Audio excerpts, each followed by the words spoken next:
Hey guys, welcome back to another episode of the Ask Muso podcast, brought to you by Beach Services. Another one at the homestead, this time a different angle of the same room. I got Connor next to me, the front man of Chamberlain. I'll pass over to you, Connor. So many things to ask you, but give us a bit of an intro to kick things off. Well, I'm Connor from Chamberlain. We're an indie punk band here on the Sunshine Coast who been making some moves, try and get it going, and yeah, it's been great. I've loved it. We've been a band now we're on our third year, so yeah, it's been fantastic. I've been loving it. It's good. So Chamberlain, what's the name? Let's start there. Oh, it's a good story actually. We were struggling to find a band name for ages. We were like, yeah, we couldn't put a finger on it. I didn't care what we were called. I just wanted to play music. So we went down to the end of the street, which was my idea. We jam at the bass player Josiah's house, and down the end of the street is this guy, this crazy dude who has these signs up out the front of his house, ramblings about the government in handwritten signs and all that stuff. And he's angry at this guy called Peter Chamberlain or something like that, but he misspelt it to Mr. P. Chamberlain, which is how we spell it now. Oh, okay, yeah, because you do see Chamberlain, like Peter Chamberlain, and Lain. That's it, yeah. And that's what my phone wants to correct it to, etc. But that explains why it's Chamberlain. I thought it might have been a street. That's it, but in this case, it's just a typo. Yeah, absolutely. Well, yeah, it's a typo on a handwritten sign. So he misspelt it, and we were just like, I'll take that. That looks great. Rolls off the tongue. Yeah, it does. It absolutely does. So it's been Chamberlain since the beginning. I know there's been some lineup changes. You told me earlier that you kicked off as a four-piece, and then sort of had a transition to a three-piece, which is where I met you. Sort of how has that, like sort of the lineup and stuff like that developed? Has the sound always been the same, but you've just been looking for different players, or what's that? Yeah, well, the sound, we always wanted to be a four-piece anyway. So when we were a three-piece, the idea was always that we were going to find a lead guitarist again. And as soon as that happened, it was a very important time, I feel, for the band, because we realised that as much as we are a four-piece band and all that stuff, it isn't just one person that makes it, and the song still sounded solid as a three-piece. They just have that bit extra with the lead, which is always handy, and then when you have someone like Kane who can shred like he does, it's also very good. It's a bonus. Yeah, well, no, Kane is an absolute player, and things, from watching you guys back in Norton's, what feels like many moons ago, to playing with Sang Space and cruising with you guys at Mort's only the other night, it's the way you guys all not only know your parts but know each other's parts. Yeah, the tightness of the band is really, really strong, and I think from an outsider's point of view, you can come to a Chamberlain show and know that everyone knows what they're doing, and everyone knows what the songs are.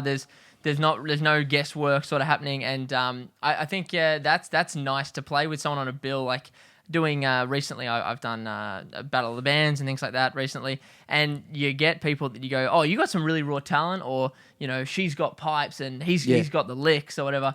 And you might know your parts really well, but you can see that maybe we're all playing four parts together rather than playing together. Together, yeah, absolutely, yeah. Whereas you guys aren't like that. Definitely, everyone has their bit. Everyone's playing the parts that are required, and I think that's nice to see as a here's where you start, and then where everyone's sort of learning, and then everyone knows the songs, but they're not necessarily the best musos, and then you go up to everyone knows their parts and everyone else's parts. It, yeah. Cheers, man. Yeah, I mean, it took a bit to get there, But it's all about practice, really. Like, you practice together, and then I practice every day. Like, I think, like, if you look at like the jazz musicians, they're animals, they're freaks. They practice like 24 hours in a day, and I don't really like to do anything other than music. So it works out for me pretty well. Just practice all the time. Yeah. So do you guys rehearse? How often are you guys like getting together to rehearse? Together we get to at the moment we get together and rehearse about once or twice a week. Which I'd like to up. I'd like to do it more together, but I practice in my own time every day, and then we get together once or twice a week to just run through the songs. We'll go 2 hours of just non-stop running all the tunes that we need to run and all that type of thing. So yeah, it's pretty cool. Yeah, no, that's awesome. Well, Well, for yourself personally, how did you said that music is your thing, you know, and which we love. But how did that sort of kick off? Did you grow up in a musical household, or? No, not really. Like, my mum was a drama teacher. Like she's really good on which is why I'm such a big drama queen. You know what I mean? Like, look, you put up a good performance. You're not just there strumming an acoustic and singing some songs. You definitely are the front man by definition. So I can see where that comes from. That's it. Hey, but blessed with the arts. That's it. Hey, my dad had pretty much no interest in learning, and he didn't know any instruments or play anything. But he liked music. He was big on hip hop and all that stuff, which I was big on when I was younger. I mean, I've seen Eminem twice in concert. Like, that was cool as. Like, gee whiz, that would have been quite the show. Well, yeah, he was one of my like big inspirations for a long time. But like, it's all changed now because I've been into like the rock and roll stuff. But I just sort of picked up a love for it on my own. My dad would always sit there in the car and tell me that when I listened to bands, I have to identify everything that's going on in the song. He was saying that that's important. So I was always taught that that's important. My mum always showed me the good stuff. My mum has the best taste in music in my family, besides me. Yeah. So no, it was pretty cool. I got like a love for Britpop first, and then it all went like, you know, it took off to all sorts of different stuff. My favourite band at the moment is probably Van Halen. Yeah, for sure. And things change, and so as you develop, like. I like the idea of sort of being raised on the idea that critical listening is important. Like, that's, for me, having studied and done tertiary stuff with music, and I have both the skill and the flaw of never being able to listen to music the same way again. You know, I do listen to it a certain way, or think of something, like, even just as we were setting up today, I was talking about, you know, just the electronic drum kit and comparing it to other people's electronic drum kits I've heard, and this thing, and how that cymbal sounds and all that stuff. I can't unhear that sort of stuff, exactly, which is a blessing and a curse. Oh, big time. Yeah, you go into it, and it's like you still get the enjoyment out of it, but you also have that other side of it where you're going, oh, this is happening. Yeah, interesting choice. That's it. Your brain's still going, you know what I mean? Yeah, that's it. Yeah. Well, you know, look, it really is the blessing and the curse. Like, for you, do you, did you always want to sing and be at the front, or was it like, I'll find an instrument to accompany me, or was it the usual, I started playing guitar at school and then it sort of went from there? Well, I was a singer. I was a singer first before I learnt guitar. So like, I was a singer in this band, and we sort of got to a point where it's like, we need something else to just hold sort of the rhythm with the bass and the drums kind of thing to open the sound up, and then give a bit more room, sort of a blank canvas thing for our guitarist, which was our old guitarist at the time. So I learnt guitar for Chamberlain, and then fell in love with it. Like, it's one of my favourite things to do now is play guitar. But that being said, I've always and still always want to be right up the front. I'm kind of an attention hog, man. I love it. Well, I think what I'll do now is I'll put up just a video from Mort's from when you, the boys, and Jess and Dylan put together an Oasis tune. I think that tells enough of a story with Dylan, the mic stand, and yourself. For me, I have always looked for sort of like an addictive sort of, what are you doing different? And sort of things for me I think about are, you know, are they just playing 4-chord songs but they've got such a good performance that it's infectious, or is it really complex and I'm just like, whoa, I'm looking at so many different things all at once? And I like that you like to be the attention hog, because in the scheme of things, there's a lot of people that play, not necessarily a lot of music around here that play stuff that you play, which is also another attractive trait, but there's a lot of people that play in a band, and they have 2 guitars, and they have a guy up the front that does the talky, singy, but it doesn't necessarily mean that it's got that oomph. And what sets you guys apart a lot is how you all connect together. And I suppose it's very entertaining to watch. Cheers, man. On top of the music, so you tip your hat off that you aren't wearing to that. Yeah, that's it. Yeah, I mean, it's good.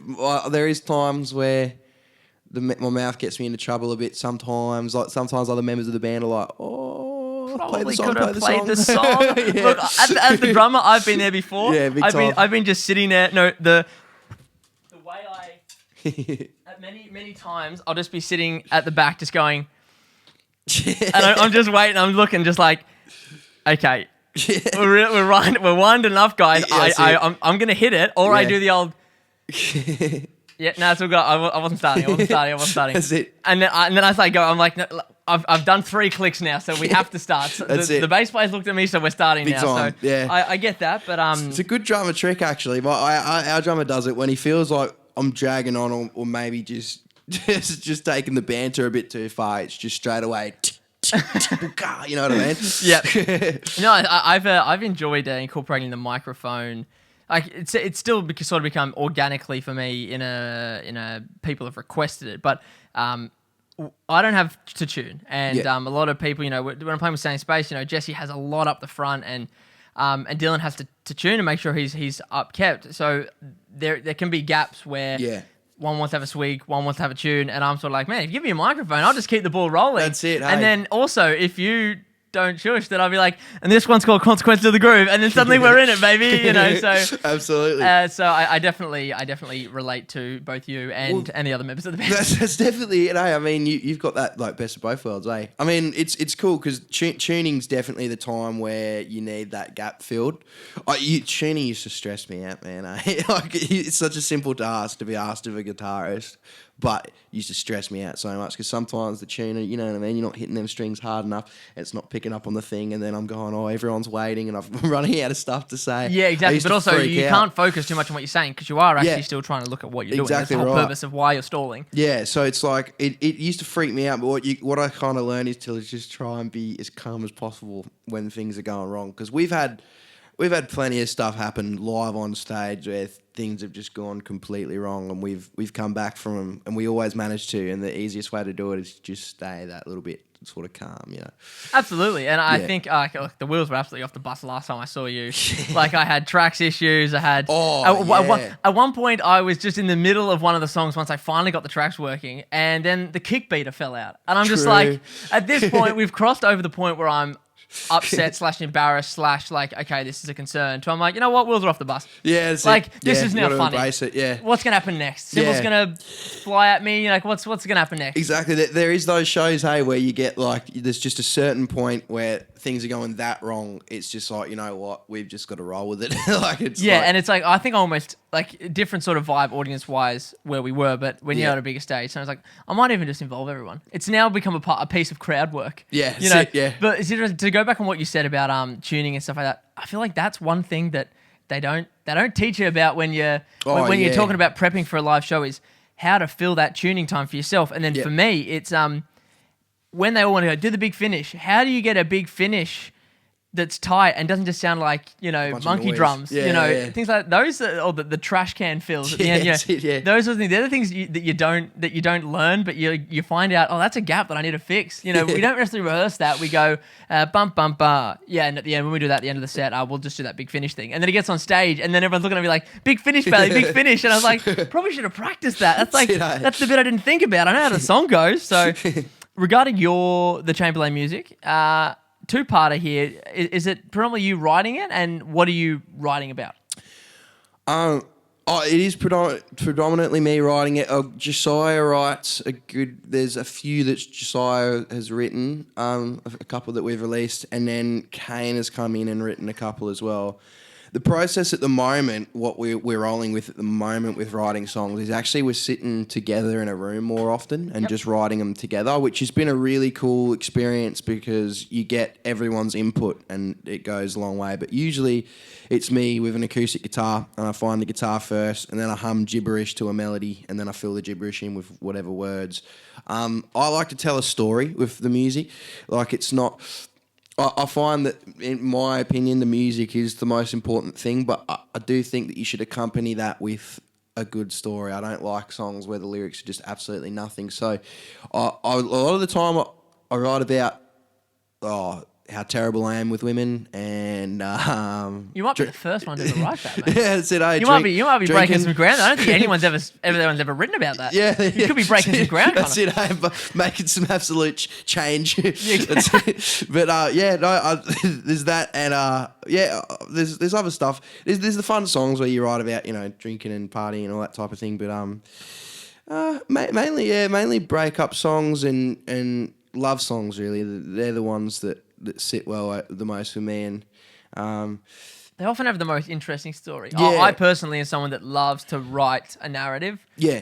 Like, got a couple of things I'm working on personally at the moment, stuff like that, and the only reason I'm bothering, so to speak, is because I have such a strong narrative that I want to put to music. Absolutely. Or I really want to execute a point of view that is perhaps not as kosher in this format. Yeah, but absolutely. As I've said in many episodes this season, to a tune, it's fine. That's it. Hey, Play exactly. ball. And you get to exaggerate. That's the cool thing about music. You get to exaggerate the story a bit. You know, like You could get be to writing- both generalize it Yeah. and also sort of put some hyperbole. Exactly to it. right. And I think generalizing is very important. Like I don't want people to listen to the music that we do and sit there thinking about like my partner or my ex-partners or whatever. Yeah. Like, no, I want them to think about their ex-partners, their partners, that type of thing. So it's it's important to generalize it and not make it way too personal to yourself. I think anyway. Like but I mean, writing a good story is insane. At the moment, we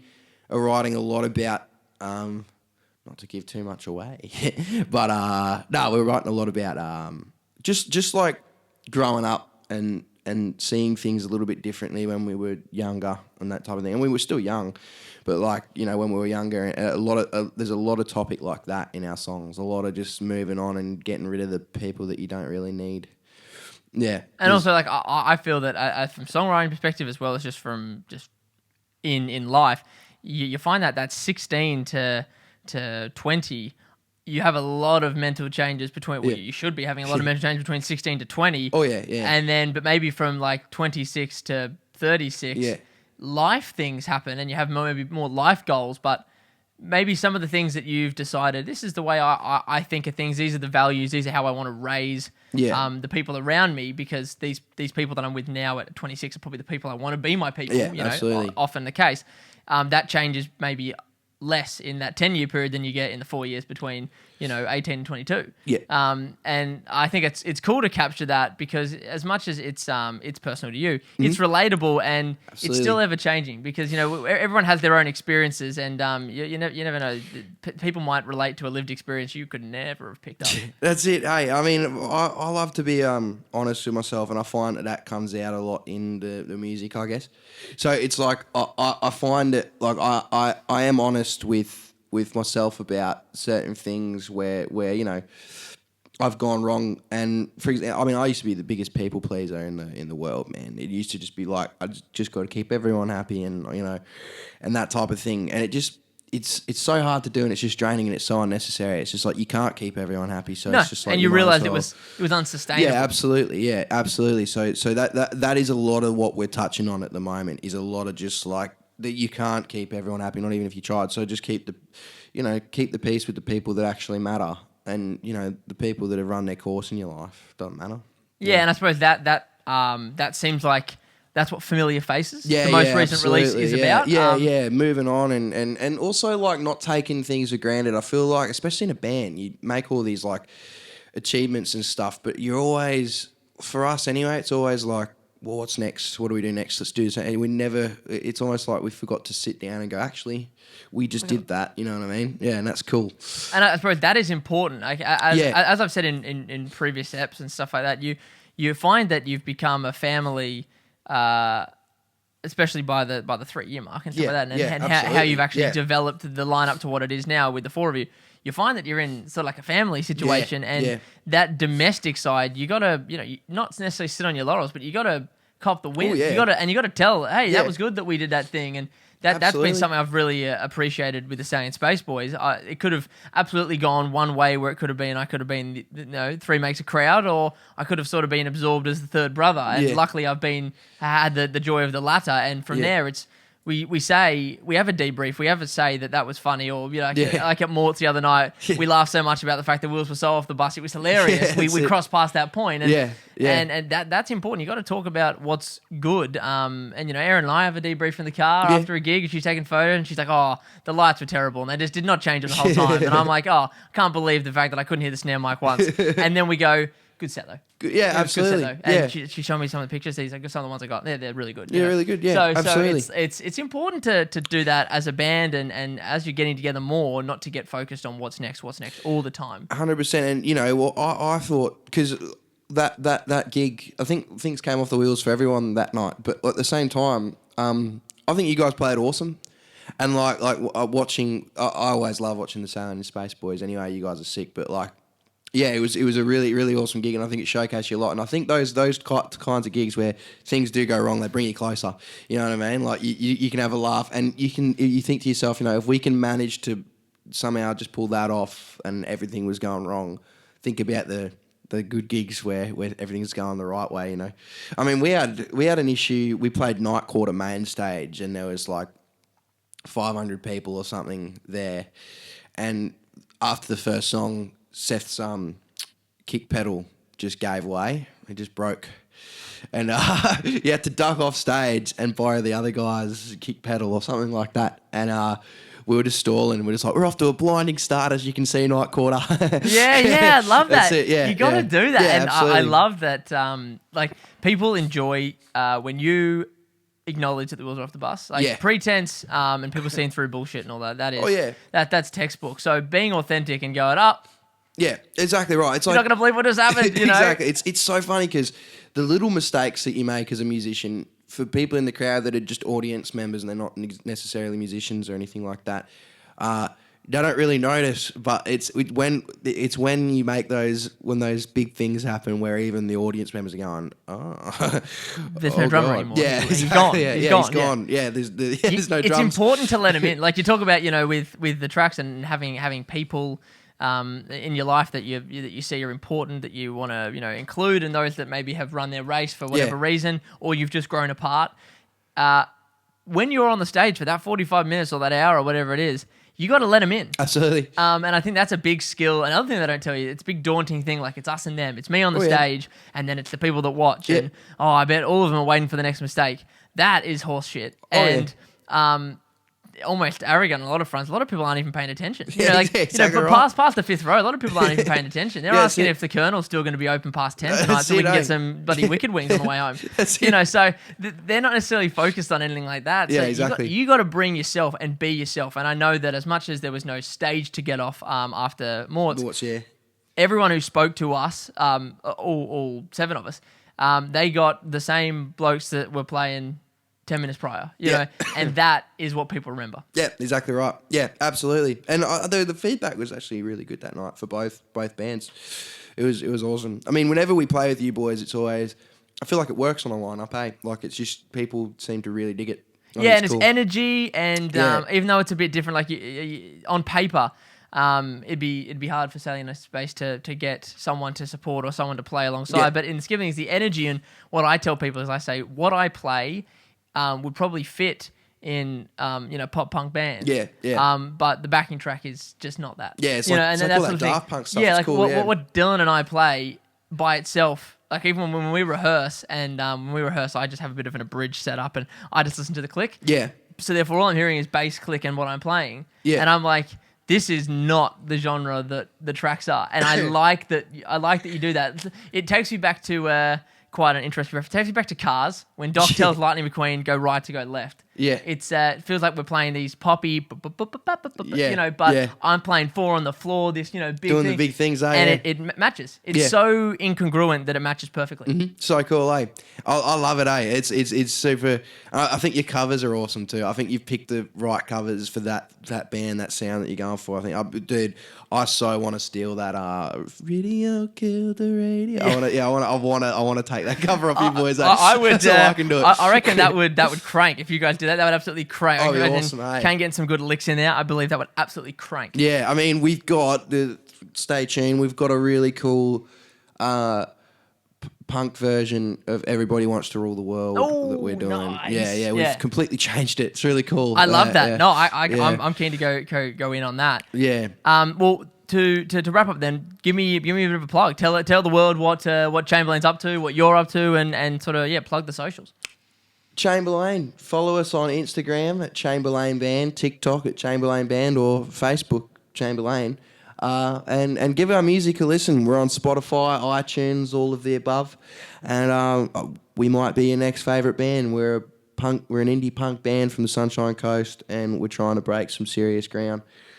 Cheers. Oh, awesome. Well, that was I didn't want to jump in, but the TikTok and the Instagram and the reels and stuff like that you're doing, the external content is very good, and make sure you give it a look. I may get you to send me something so I can actually put it here now. If you guys like, even just the trends you jump on, stuff like that. I really like what you're going for and how you're marketing yourselves. It's very much an insight. It's not a show. It's an insight to what you're like as people, and for people who aren't going to meet you until the night, or they actually get an understanding. As someone who knows you, I know that's what it is. It's not a demonstration. It is exactly what we are. Yeah. And I think that's it's hard to actually have an opportunity to demonstrate that before the 10-minute, as I said before, the 10-minute talk after the set. Absolutely. But you're making it possible through the social. So thank you, man. Really awesome to see what Chamberlain are doing. And you got to jump on it. You know what I mean? Promote the music through the